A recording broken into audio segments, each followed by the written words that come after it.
Hello दोस्तों, मैं पवन कुमार चौधरी पीके class में आपका स्वागत करता हूँ। दोस्तों, आज हम कक्षा 10 और कक्षा 12 जो चैप्टर जो हम स्टार्ट किए, जो कक्षा 10 में भी है और कक्षा 12 में भी है, उसका आज हम दूसरा पार्ट लेकर चल रहे हैं। आज का हमारा जो डेरिवेशन है, हमने आप लोगों को बताया ही है कि हम केवल क्या करेंगे, सूत्र का निगमन ही करेंगे। इसमें पूरा डिटेल नहीं पढ़ना, हमको केवल डेरिवेशन पे हमारा जो है फोकस है। तो आज हम एक तो हमने बताया था अवतल दर्पण जो द्वारा जो है जो यूवीएफ में संबंध होता है, वो तो हमने बता दिया था। आज हम करने वाले हैं उत्तल दर्पण के लिए जो है यूवीएफ में क्या संबंध होता है, ये चीज़ आज हम जो है बताएंगे। तो चलिए दोस्तों, देखते हैं कि उत्तल दर्पण द्वारा सूत्र का निगमन कैसे करते हैं। तो सबसे पहले तो हम चित्र को देखेंगे, चित्र किस प्रकार से बनाया जाएगा उसका फिर हम डेरिवेशन की तरफ चलेंगे, एक एक स्टेप आपको बताएंगे। तो चलिए देखते हैं। तो सबसे पहले हम बनाएंगे चित्र कि उत्तल दर्पण का चित्र क्या होगा। तो एक उत्तल दर्पण बना लेते हैं पहले। तो देखिए, मान लेते हैं क्या हो गया, उत्तल दर्पण बना दिए। पालिश इसके रवि तल में होता है और परावर्तन इसका जो है उभरे तल में होता है, इसलिए इसको क्या कहा जाता है, उत्तल दर्पण कहा जाता है। ठीक है, एक हम खींच लेते हैं मुख्य अक्ष, यहाँ से एक खींच लिया गया, क्या मुख्य अक्ष खींच लिया गया। ठीक है, अब क्या करेंगे, आपको चिन्ह परिपाटी में बताया गया है, चिन्ह परिपाटी के नियम में, कि वस्तु को हमेशा जो रखा जाता है वो दर्पण के बाएं तरफ रखा जाता है। तो देखिए, वस्तु हमको जो रखना है दर्पण के बाएं तरफ रखना है, तो दर्पण के बाएं तरफ हम एक वस्तु रख देते हैं यहाँ पर। एक मिनट, एक वस्तु जो है यहाँ पे बाएं तरफ रख दिया गया। नाम दे देते हैं ए और बी हो गया। एक वस्तु, एक उत्तल दर्पण बनाया गया।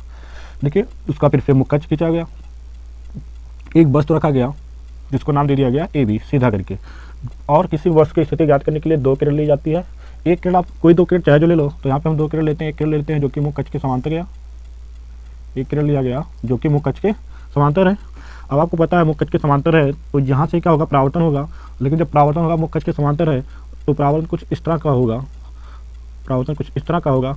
लेकिन अगर इसको पीछे की तरफ बढ़ा दिया जाए, इस तरह से पीछे की तरफ बढ़ाया जाए, तो ये फोकस पे जाकर मिलती है। क्योंकि हमने प्रतिबिंब बनने के नियम में बताया है कि यदि कोई प्रकाश किरण मुख्य अक्ष के समांतर जाती है तो अपरावर्तन के पश्चात मुख्य अक्ष से होकर गुजरती है या प्रतीत होती है। उत्तल दर्पण रहेगा तो उसमें प्रतीत होगा, और जबकि जो अवतल दर्पण होता है उसमें तो स्पष्ट दिखाई देता है। तो यहाँ पे क्या प्रतीत हुआ। दूसरा किरण एक और हम ले लेते हैं जो कि ध्रुव पे गिराते हैं। एक किरण जो कि ध्रुव पे लेकर चलेंगे, ध्रुव पे गिरा, और यहाँ से क्या होगा, समान कोण आंतरित करेगा। यहाँ देखो थीटा कोण है, तो यहाँ से मान लेते हैं समान कोण आंतरित, ऐसे कुछ कर दिया, समान कोण आंतरित किया यहाँ। ठीक, यहाँ से ये जो है समान कोण आंतरित करेगा, तो थीटा ए भी हो जाएगा। ठीक, लेकिन एक चीज़ देखा जा रहा है कि अब इसको भी अगर पीछे की तरफ बढ़ाया जाता है, अगर इसको भी हम पीछे की तरफ बढ़ाएं, तो देखिए ऐसे पीछे की तरफ बढ़ा रहे हैं, देखिए पीछे की तरफ बढ़ाएं। अब दोनों किरणें जहाँ पर मिली है वही इसका क्या होगा, प्रतिबिंब। जैसे यहाँ पे देखो मिला, तो ये इसका क्या होगा, प्रतिबिंब। तो बच्चों ध्यान देंगे कि यहाँ पर जो प्रतिबिंब बनेगा वो वास्तविक नहीं बनेगा। ये देखो, जिस तरह का यहाँ पे वस्तु रखा गया उसी तरह का यहाँ पे प्रतिबिंब बन रहा है। यहाँ पर देखिए, हम थोड़ा उसको और क्लियर करते हैं कि यहाँ जो प्रतिबिंब बन रहा है वो सीधा ही बन रहा है। देखेंगे, देखिए ये प्रतिबिंब हुआ, ये बना क्या, प्रतिबिंब। आप देखें यहाँ पे वस्तु रखा गया है ए बी जो कि सीधा है, और उसका जो प्रतिबिंब बन रहा है यहाँ पे वो भी देखिए क्या सीधा ही बन रहा है। ठीक है, तो उत्तल दर्पण में जो प्रतिबिंब यहाँ पे बनाया गया है ये सीधा प्रतिबिंब बन रहा है। तो ये हमारा क्या हुआ, कंप्लीट हुआ चित्र जो था उत्तल दर्पण के लिए। तो आई होप आप लोग को समझ में आया होगा चित्र। तो यहाँ पे देख रहे हैं कि चित्र में जो है आपका ये कंप्लीट हो गया। अब थोड़ा सा इसमें कुछ एंगल के बारे में देख लेते हैं, और यू वी एफ हमको कहाँ से मिलेगा, कहाँ से कहाँ तक यू होता है, कहाँ से कहाँ वी होता है, कहाँ से एफ होता है, वो चीज़ हम लोग देख लेते हैं। तो चलिए देख लेते हैं। तो आपको पता है कि ये पॉइंट जो कहलाता है इसको बोला जाता है ध्रुव, जिसको पी से प्रदर्शित किया जाता है। पोल मीन्स होता है ध्रुव, इसलिए उसको पी से प्रदर्शित किया जाता है। अब देखिए, ध्रुव से लेकर, दर्पण के ध्रुव से लेकर वस्तु तक की जो दूरी होती है वो होती है क्या, यू। इस दूरी को कहा जाता है यू। ठीक है, यू हो गया। और दूसरा जो हमारा होगा, ध्रुव से लेकर जो प्रतिबिंब बन रहा है, देखो इसका नाम दे देते हैं हम, इसको देते हैं नाम ए डैश और इसको नाम दे देते हैं बी डैश। ठीक है, ए डैश बी डैश, सॉरी सीधा प्रतिबिंब बन रहा है तो आपका नाम भी सीधा ही कर देते हैं। यहाँ हो गया ए डैश और ये हो गया बी डैश। प्रतिबिंब देखो ए यहाँ भी है, ए यहाँ भी है। अब ए आपका यहाँ ऑलरेडी नाम दे दिया गया है तो दूसरा नाम तो ए हो ही नहीं सकता, वहाँ पे क्या थोड़ा सा चेंजिंग करना होगा। तो एक ए डैश बी डैश हो गया, ठीक, सीधा प्रतिबिंब बना हुआ है। और दूसरा नाम जो यहाँ पर पड़ा है तो इसको भी कुछ नाम दे देते हैं, चाहे जो आप नाम दे सकते हैं इसको। तो मान लेते हैं ये हो गया आपका एम, मिरर के लिए भी हो गया और पॉइंट के लिए भी काम करेगा दोनों। तो ये आपका कंप्लीट हुआ। तो देखिए यहाँ पर एक चीज़ देखेंगे हम लोग कि पहले जो ये आपतित किरण आया हुआ था, ये आपतित किरण आया जो कि ध्रुव पे गिरा, और ध्रुव से गिरा हुआ प्रकाश किरण जो होता है समान को उड़ांतित करता है। तो देखिए थीटा ये बनाया तो थीटा ये भी बनाया है।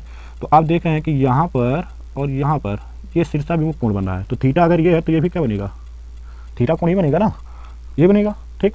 अब देख लेते हैं कि ये हमारा थीटा कोण बना। अब हम देखते हैं ध्रुव से लेकर ये प्रतिबिंब की दूरी को क्या कहा जाता है, वी। ये हो गया क्या, वी हो गया। तो यहाँ से यहाँ तक की दूरी क्या हो गया, वी हो गया। कहाँ, दर्पण के ध्रुव से लेकर प्रतिबिंब की दूरी वी हो गया। अब फिर दूसरा हम देखेंगे दर्पण के ध्रुव से लेकर जो एफ का दूरी है उसको बोला जाता है स्मॉल एफ, जिसको फोकस दूरी कहा जाता है। तो ये हमारा क्या हुआ, कंप्लीट हुआ। तो ये जो हमारा चित्र था पूरा कंप्लीट हो गया। तो चलिए अब देखते हैं इसमें क्या करना है। और ये चित्र जो बनाया गया है किसके लिए बनाया गया, उत्तल दर्पण के लिए, क्योंकि हम जो डेरिवेशन करना है हमको वो उत्तल दर्पण के लिए कर रहे हैं। तो हमारा उत्तल दर्पण के लिए चित्र पूरा कंप्लीट हुआ।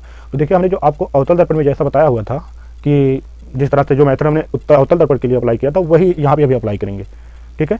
क्योंकि वही मेथड अगर आपको रहेगा तो आपको और अच्छे समझ में आएगा, क्योंकि आप एक ही मेथड पे चल रहे हैं तो क्या होगा और बढ़िया से आपको समझ में आएगा।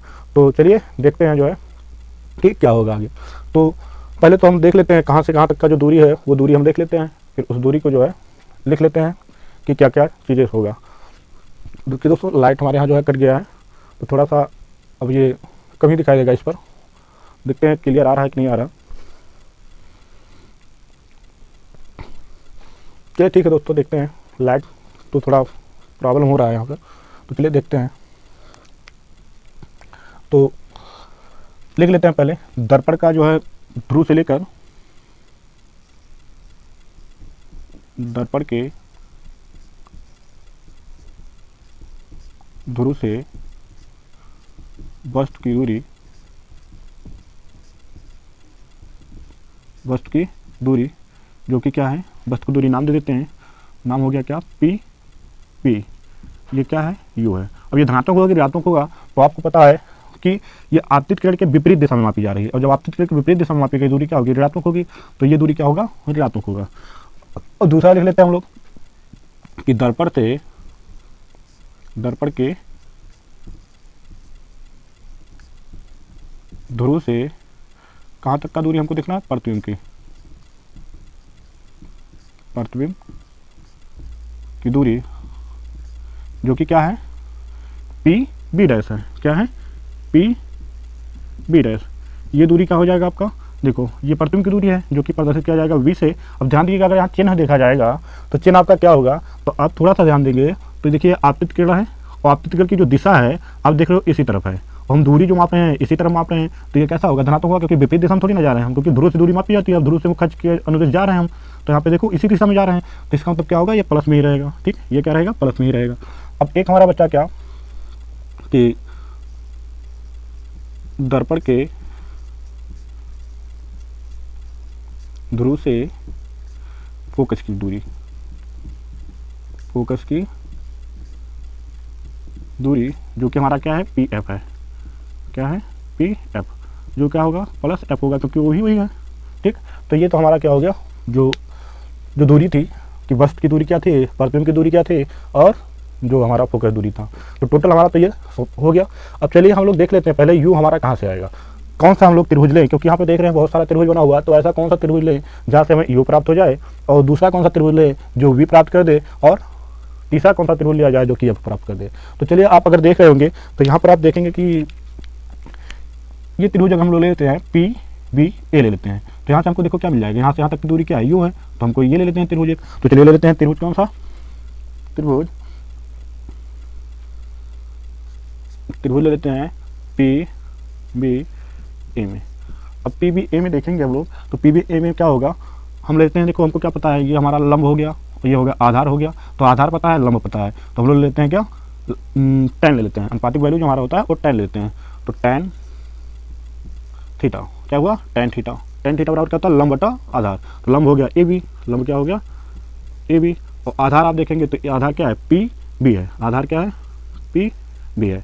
या हम इसको और लिखना चाहेंगे तो ऐसा भी लिख सकते हैं, tan थीटा बराबर ए बी तो ही रहेगा बटा पी बी के स्थान पे हम क्या लिख सकते हैं, माइनस में यू लिख सकते हैं, ठीक है। तो अब इसको मान लेते हैं समीकरण नंबर फर्स्ट मान लेते हैं, ठीक। अब इसी प्रकार हम लोग लेते हैं त्रिभुज दूसरा, जहाँ से वी प्राप्त हो जाएगा। इसी प्रकार हम लोग लेते हैं,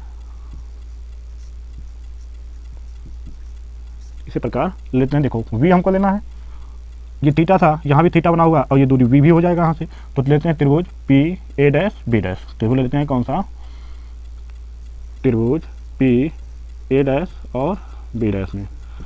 यहाँ पर हम लोग देखेंगे तो यहाँ भी देखो हमको क्या पता है, प्रतिबिंब की लंब पता है और ये आधार पता है, तो tan यहाँ भी ले लेते हैं। तो चलिए ले लेते हैं tan, तो tan थीटा इसका टू क्या हो जाएगा, लंब जो कि हमारा ए डैश और बी डैश है, बटा क्या है पी बी डैश हो गया, ठीक है। यहाँ तक क्लियर होगा। या इसी को हम थोड़ा सा और लिखना चाहें तो ऐसा भी लिखा जा सकता है ना, tan थीटा बराबर ए डैश बी डैश। अब देखो बाई जो हमारा पी बी डैश की दूरी क्या है, पी बी डैश की दूरी क्या है, देखो वी लिखा गया है और प्लस में है तो प्लस में रहेगा वी। इसको मान लेते हैं समीकरण नंबर सेकेंड, ठीक। ये दो चीज़ें हमारा कंफर्म हो गया। अब जो दो चीज़ें हमारा ये कंफर्म हो गया है, तो अब हम क्या करते हैं, देख लेते हैं समीकरण नंबर 1 को, समीकरण नंबर 2 को। तो आप थोड़ा सा ध्यान देंगे तो tan थीटा यहाँ भी है, tan थीटा यहाँ भी है, एक ही चीज़ इसके भी बराबर है, यही एक चीज़ इसके भी बराबर है। तो इसका मतलब ये हो गया कि ये दोनों आपस में इसका मतलब बराबर रहेंगे। तो समीकरण नंबर 1 और 2 से क्या हो जा रहा है, समीकरण नंबर 1 व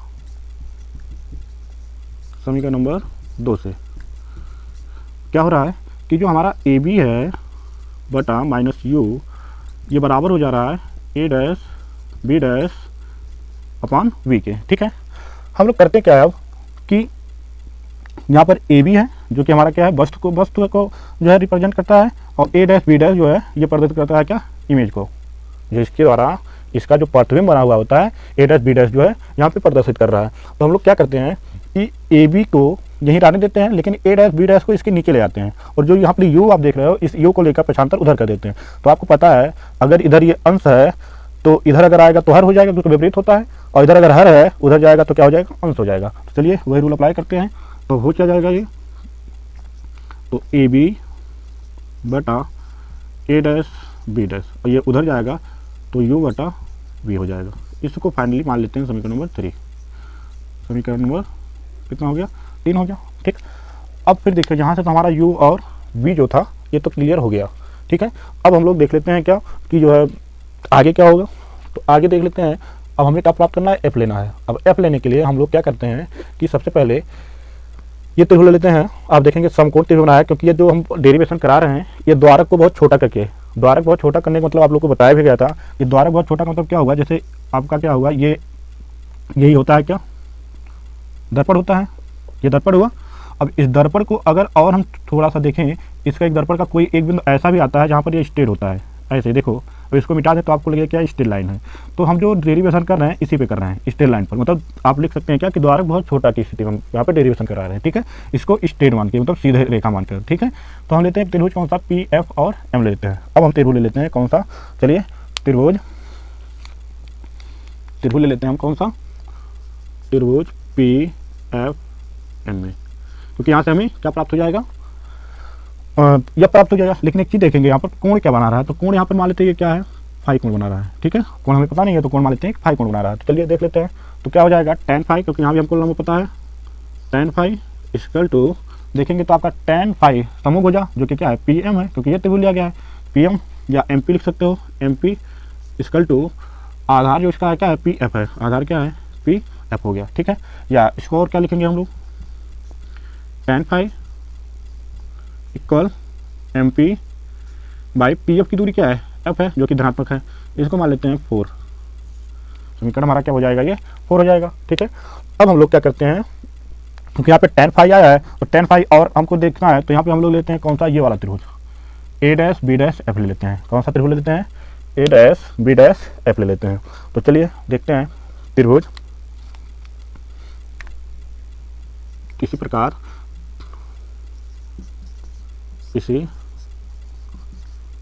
त्रिभुज ले लेते हैं कौन सा, ए डैश बी डैश और एफ में। ए डैश बी डैश एफ में अगर हम देखते हैं तो चलिए यहाँ पे हमारा tan फाई होगा, लंब पता है, आधार देख लेते हैं। तो क्या हो जाएगा हमारा, tan फाई बराबर हो जाएगा, tan फाई बराबर ए डैश बी डैश बटा बी डैश एफ हो जाएगा। या इसको ऐसा भी लिख सकते हैं,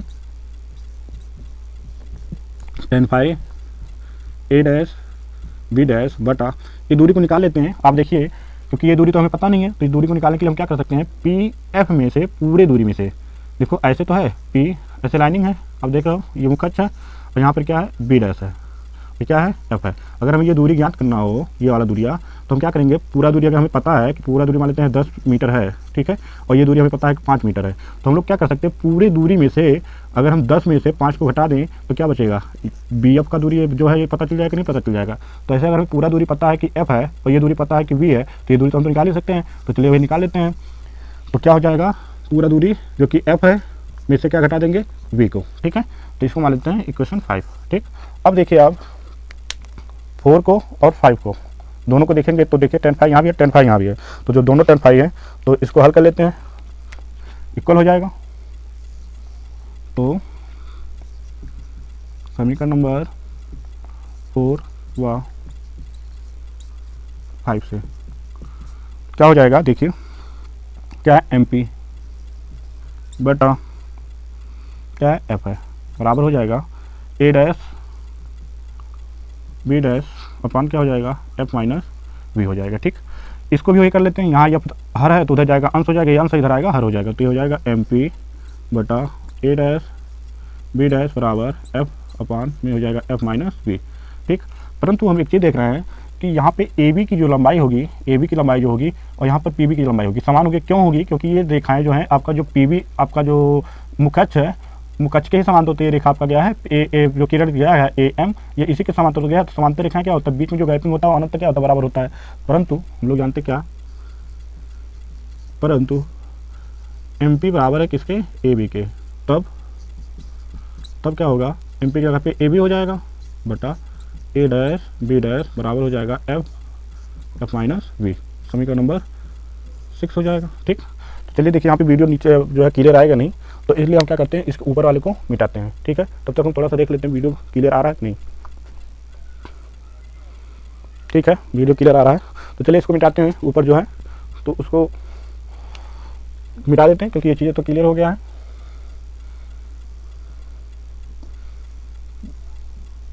यहाँ तक हम मिटा देते हैं, ठीक है।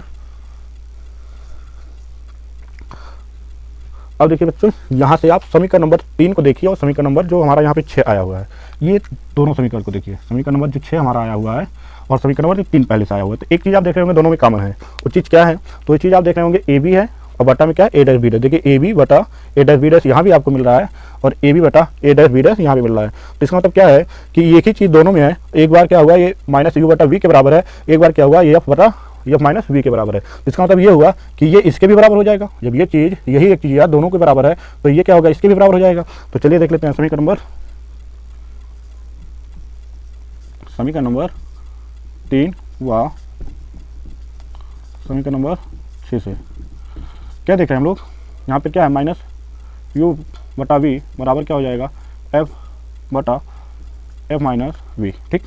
हम लोग यही करेंगे, तो ये गुणा करा देते हैं, इसका गुणा इसमें, इसका गुणा इसमें हो जाएगा, यहाँ हर है उधर जाएगा अंश हो जाएगा, तो माइनस यू हो गया और क्या है माइनस एफ माइनस वी हो गया, ये इसका गुणा हो जाएगा वी एफ हो गया, ठीक। गुणा करा लेते हैं तो माइनस यू एफ हो जाएगा, minus minus plus u v हो जाएगा बराबर वी एफ हो जाएगा, ठीक।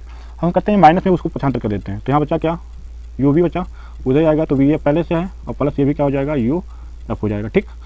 अब हम क्या करते हैं, दोनों पक्षों में यू वी एफ से भाग दे देते हैं, दोनों पक्षों में भाग देंगे किससे, यू वी एफ से। तो चलिए देख लेते हैं, दोनों पक्षों में यू वी एफ से भाग देने पर भाग दे देते हैं। देखो यहाँ पे क्या है यू वी है तो यहाँ पर हो जाएगा यू वी एफ, भाग देते हैं। यहाँ देखो वी एफ है तो यहाँ भी अलग अलग भाग देते हैं, यू वी एफ सब में भाग देंगे अलग अलग, यू एफ बटा यू वी एफ, ठीक। तो अब आप देख रहे होंगे कि यहाँ से यू वी कैंसिल हो गया, वी एफ से वी एफ कैंसिल हो गया, यू एफ कैंसिल, बचा क्या 1/f equal to 1/u plus 1/v। देखिए यही रिलेशन होता है किसके लिए, उत्तल दर्पण के लिए। तो हमारा जो देखिए दो डेरिवेशन हमने कंप्लीट करा है। एक तो हमारा हो गया अवतल दर्पण द्वारा जो है यूवीएफ में क्या संबंध होता है, और दूसरा हमने कंप्लीट कराया क्या कि उत्तल दर्पण के लिए यूवीएफ में क्या संबंध होता है। और दोनों एक ही मेथड बताया गया है, दोनों अनुपातिक वैल्यू tan का ही इस्तेमाल करके हमने बताया है, क्योंकि इसका और भी नियम होते हैं। एक तो आपको समरूपता का सिद्धांत के अनुसार चलता है कि पहले हमको त्रिभुजों को समरूप करना होता है, फिर उसकी संगत भुजाएं समानुपाती होती हैं, फिर वहाँ से हम लोग को करना होगा तो थोड़ा सा डिफिकल्ट होता है। तो हमने क्या किया, यहाँ पे tan का प्रयोग किया, जो कि आसानी से आप जो है एक ही मेथड से, केवल आप अगर चित्र को अच्छे समझ जाते हैं तो आपको मेथड वही है, कोई अंतर नहीं आप, क्योंकि आप सोल्यूशन दोनों का देख लीजिएगा, दोनों का सोल्यूशन अगर आप देखते हैं तो दोनों का सोल्यूशन सेम मिलेगा, कोई अंतर नहीं मिलेगा, बस जो भी है चित्र में परिवर्तन हुआ है। ठीक है, चित्र में ही परिवर्तन हुआ है। और कुछ चीज़ें था आप अवतल दर्पण में देख रहे थे, यूवीएफ का जो वैल्यू था वो ऋणात्मक में जा रहा था, जबकि हम लोग यहाँ पर जब देखें तो ये वैल्यू कैसा आ रहा था, यू का मान केवल ऋणात्मक आया, क्योंकि ये जो है आपतित किरण की विपरीत दिशा में जाता है। ठीक है, मापा जाता है। जबकि वी और एफ देखा गया वो क्या हुआ, आपतित किरण की दिशा में मापा गया। जैसे यहाँ पे देखिए वी को आपतित किरण की दिशा, क्योंकि आपतित किरण की दिशा यही है, देखो इस तरफ जा रही है, जो आपतित किरण है प्रकाश किरण ये इसी तरफ जा रही है। हम लोग को दूरी भी मापना है क्या, ध्रुव से, अब ध्रुव से हम लोग को इधर मापना है ना, तो इधर मापना है तो क्या उसी दिशा में हम लोग को भी जाना है ना, तो उसी दिशा में जाना है तो पॉजिटिव वैल्यू लिया जाएगा। अगर उसकी विपरीत दिशा में जाना होता, देखो जैसे यहाँ पे ये तो इधर जा रहा है, हमको इधर मापना जाता है तो विपरीत दिशा में हो जाएगा, और जब विपरीत दिशा में होगा तो वहाँ पे चिन्ह क्या हो जाएगा, ऋणात्मक चिन्ह हो जाएगा। तो ये दोस्तों हमारा जो है दूसरा जो डेरिवेशन था कंप्लीट हुआ। अगर हमको हमारा जो है वीडियो पसंद आता है तो उसको आप सब्सक्राइब कीजिएगा और लाइक कीजिएगा और शेयर जरूर कीजिएगा। तो चलिए आज के लिए इतना ही। जय हिंद, जय भारत।